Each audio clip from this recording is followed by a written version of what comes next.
Hey everyone, it's Jake with CannaBizInsights here to give you all your news that you need to know about what's going on in the cannabis world. Some big news in Pennsylvania just days after Governor Wolf announced that he's recommending Pennsylvania legalize the adult use of cannabis. A representative from Pennsylvania proposed a bill that would lead to adult use of cannabis. The interesting thing there is, though, the program this representative, and his name is David DeLasso. Sorry, I wrote this down so I actually remember it. Um, David DeLasso, representative, a Democratic representative in Pennsylvania, is proposing, like alcohol, to have a state-run program, right? So in Pennsylvania, if you don't live here, um, all the wine and spirit stores are actually owned by the state, right? So he's suggesting for recreational use that the state control and own all the dispensaries, right? So that's different from the medical use where the dispensaries are private organizations that have been properly licensed. Representative DeLasso is recommending that the state own them. I actually haven't seen that. I haven't done enough research to know if any other states have done that, but it is in line with what Pennsylvania does for wine and spirits. Okay, so moving on from US news, there's a ton going on in the US, but I do want to focus in on some international things, some international insights and news that had been happening, especially over this last week. So the first is Uruguay, which is a country in Latin America, pretty far south. If you haven't been there, gorgeous, gorgeous country. Be prepared to stay up really, really late. I went there for the first time, and I had dinner at like 8:30, and I still got the early bird special. It was no joke. The early bird special was till about like 9 or 9:30. That's how late people eat there. But I digress. So Uruguay had its first ever export from Latin America of commercial export of medical cannabis to Australia, right? So this is a big deal, right? And the company who did it is hoping to develop that into $1 billion industry in the next 5 to 7 years. Now, it was a really small amount. I think it's kind of like this proof of concept they're having, but it's an area to watch. Uruguay has a great climate to grow, especially outdoors because they're farther south, closer to the equator. So something to keep an eye on. Another couple countries with ideal climates to grow also are in the news. Okay, so the first is Jamaica. Over the summer, around July 4th, an article came out proclaiming that Jamaica had the ideal climate to grow cannabis, right? It's not a secret. Jamaica, kind of their brand with Bob Marley, is kind of known as the pot central or weed central. Everyone wants to go there. And it's actually a misnomer. It hasn't been legal there to smoke for everybody, or to purchase, but it's been pretty lax. It has to do with the Rastafarian. So the Rastafarian lifestyle, they allowed for it to be legal. But it wasn't until 2015, I believe, where cannabis was actually legalized in the country. Now, as part of that, they tried to create some structure around the legalization of marijuana. So they issued these licenses or allowed farmers to apply for licenses. The problem is it's a really low wage area of the world. It doesn't make a whole ton of money. And the farmers there couldn't afford the cost of the licenses or the expenditures that are required to keep up those licenses.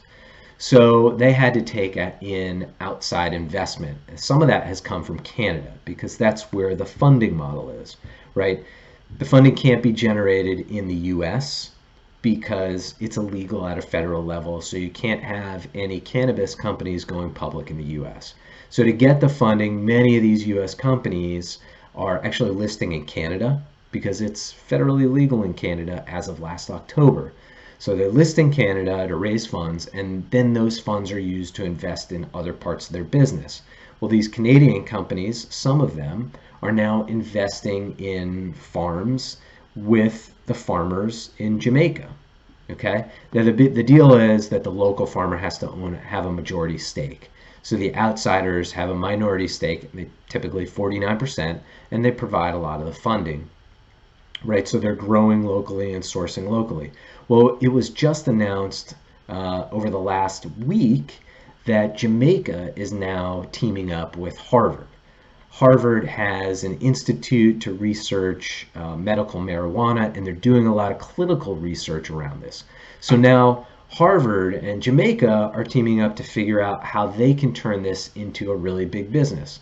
Now remember, cannabis and medical marijuana is projected to be a $66.3 billion industry by 2025. That is if the valuations are correct right now. And Jamaica is positioned to really be able to drive the growth of this, or at least provide a lot of the supply for it because of their ideal climate. So they're really doing a good job of trying to figure out how they can structure this industry and how they can make it work for them, because they are a low-wage jurisdiction, and it could be really, really beneficial for them. It could be a very big industry and driver for the country and add to their GDP. Another big country that is primed to benefit from a supply standpoint is Colombia. Again, they've got an ideal climate for growing cannabis.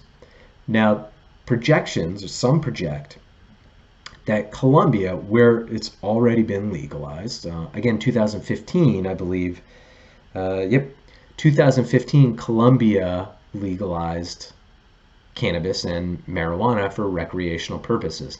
And this was really done to cut down on the illegal growth and sales of marijuana. They thought it might help with crime. Now with that, because they have such an ideal growth climate, right? Because they've got a lot of cocoa beans. So a lot of cocoa beans and coffee are grown in Colombia. It's the same exact thing. It's the same climate, same ideal climate for growing cannabis. Now some are projecting that Colombia can supply 2/5 of the world's demand for cannabis. That's how big the country is, and that's how much room they have for growing the cannabis. So again, it's a big country to look into. They're supposedly already having some supply, or shipping some supply, exporting supply to the UK and Canada. So it's an area to look into for growth. All right, that's all we've got for today. Tune in next time. We'll have some more discussion on what's happening around the world related to cannabis. Probably a bit more focus in the US, but we'll see what's happening this week. And if you haven't done so already, please subscribe. I really want to grow this channel. So tell your friends about it. Anybody that's interested in cannabis, I try to bring some unique stuff, but if there's something you want to know, something you want me to research, I'd love to do that for you. I have started to look at the Florida medical cannabis market. I love using data, and they actually supply some data.